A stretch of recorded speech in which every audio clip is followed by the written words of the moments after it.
Throughout this pandemic, sadly, we've seen hate crimes increase against Asian Americans, but Asian Americans also make up the largest growing racial group here in the state of Michigan. And to make sure they have a voice, Rising Voices is on an effort to try to make sure that Asian Americans are a part of the changes and the policy changes here in the state. To talk a little bit more, let's bring in Laura Misumi. She's the executive director for Rising Voices. Laura, great to have you with us. Yeah, thanks so much for having me. I love the colors behind you. Yeah, like I thought, today would be a good day to bring in some of the color and then also highlight something that's been used as a really important symbol in the Asian American movement and activism recently to kind of teach about Asian American history and celebration of Heritage Month. So tell us more about that then. Yeah, absolutely. So you'll see behind me a whole bunch of strands of cranes, paper cranes. In Japanese, they're called suru. And we have used them, and they've been used as a peace symbol since World War II and kind of since the writing of the book Sadako and the Thousand Paper Cranes.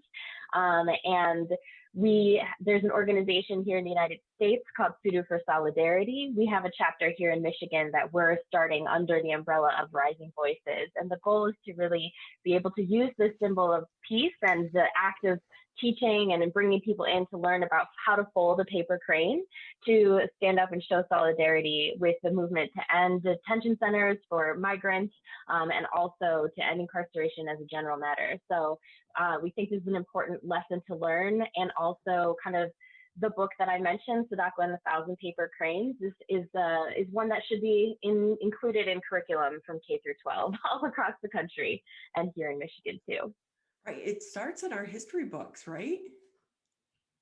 I definitely think so. I mean, I think, we've talked a lot, I think, and on this program as well, about the importance of just getting to know folks from different backgrounds and kind of breaking through the idea of white is American, and folks who have come from European ancestry are the norm, and really being able to analyze critically the history of the founding of this country, and then also that is such an important context and analysis and a lens to be able to apply to what we see today. I think, we raise this because, as you mentioned, with the COVID-19 pandemic, with the shooting in Atlanta, people have seen the rise in hate crimes, discrimination against Asian Americans. And for many, this may feel like a shock, like a surprise. But we know that for us, this has been happening throughout the course of the history of the United States. And if we don't learn that history, it makes it incredibly difficult to kind of understand and contextualize why now, why this, and what is at the root of this othering, this distrust, and kind of being able to acknowledge the racism and white supremacy that's part of the founding of this country, I think is absolutely critical to being able to make change. And so with that, Laura, as well, when these incidents make headlines, is it a good time to try to, engage the public in the dialogue about some of the, some of the things that are happening within the Asian American community? Yeah, I mean, it's tragic, of course, and I would say too, of course, any opportunity is an amazing opportunity to talk about, some of the context and talk a little bit more about our communities and share and build those relationships. But obviously, in moments like this, where we are in the public eye, it is important to use it as a learning moment and be able to express solidarity and make connections. I think that's something that's really important as well. It's not just about, oh, look what's happening to Asian Americans right now. It's also about being able to make the connections to the protest for the movement for Black Lives last summer, to what's happening on the border with immigrant detention, even what's happening in Palestine, in Myanmar, in Yemen, et cetera, to be able to use this opportunity to add more context, to ensure that people are open-minded and start asking more questions about how we got here and how these things are connected.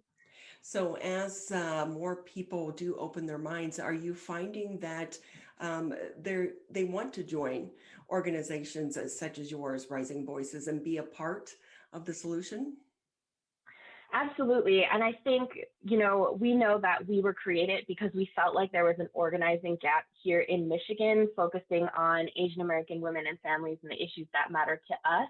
And I know that we have really been trying to open up community building space to bring people into the organization that may not have felt like there was an organization for them in the past.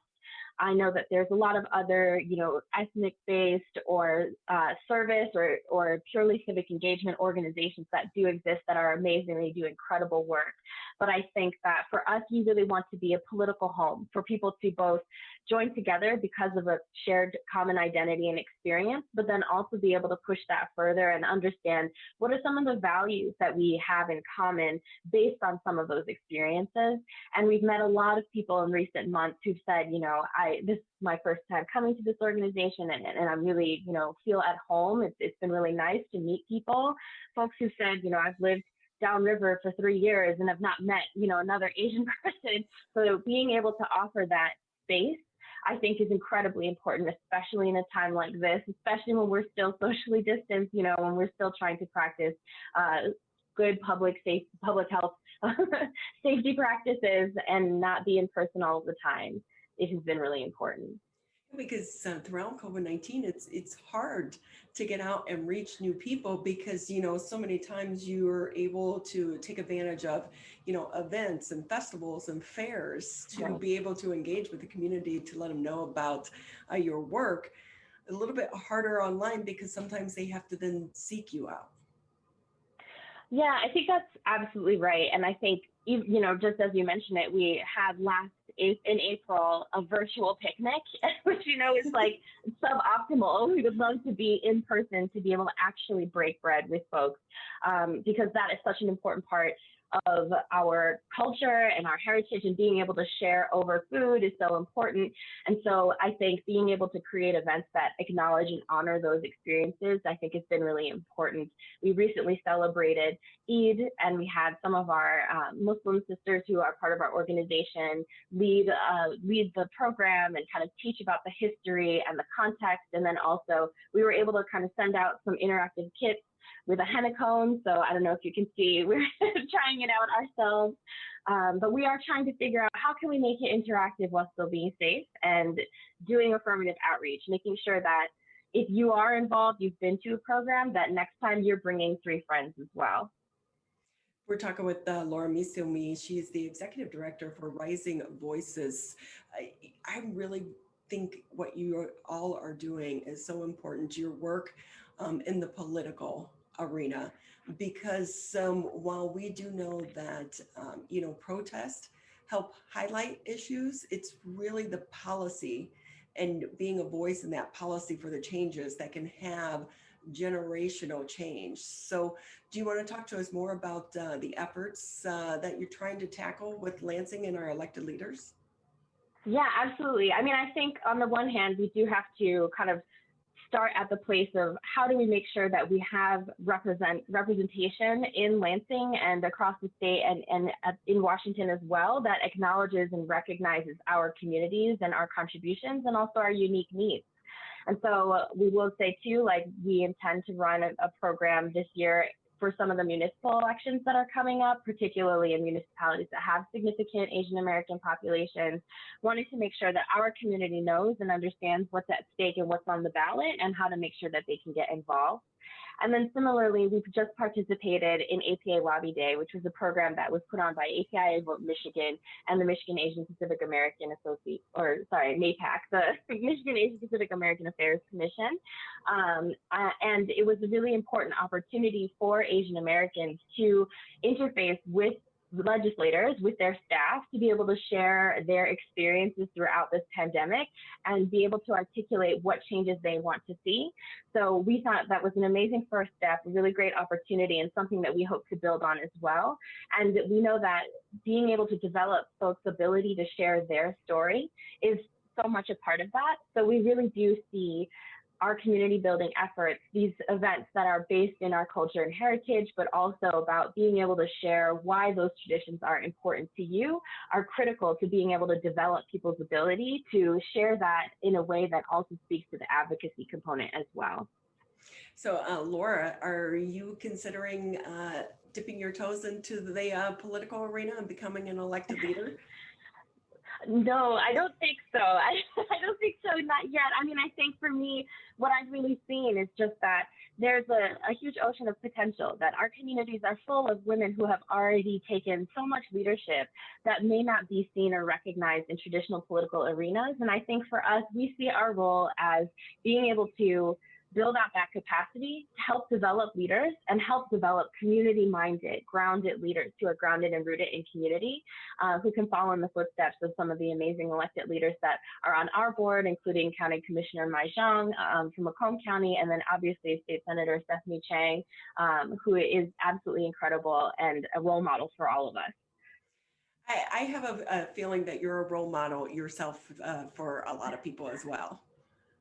Thank you. Appreciate it. I mean, we strive to be able to develop these skills because we know that so many people have these capacities, these abilities, and the passion and the values. And it's simply a matter of being able to help develop, line up some of those trainings and push people to be able to take that step. So absolutely. Thank you. So Laura, too, Asian American Pacific Islander Heritage Month is this month. Can you tell us more about that? Yes, I mean, I think, well, first and foremost, you know, we have a month and we would love to see that there'd be more emphasis, more opportunity for this type of education and cultural celebration throughout the rest of the year.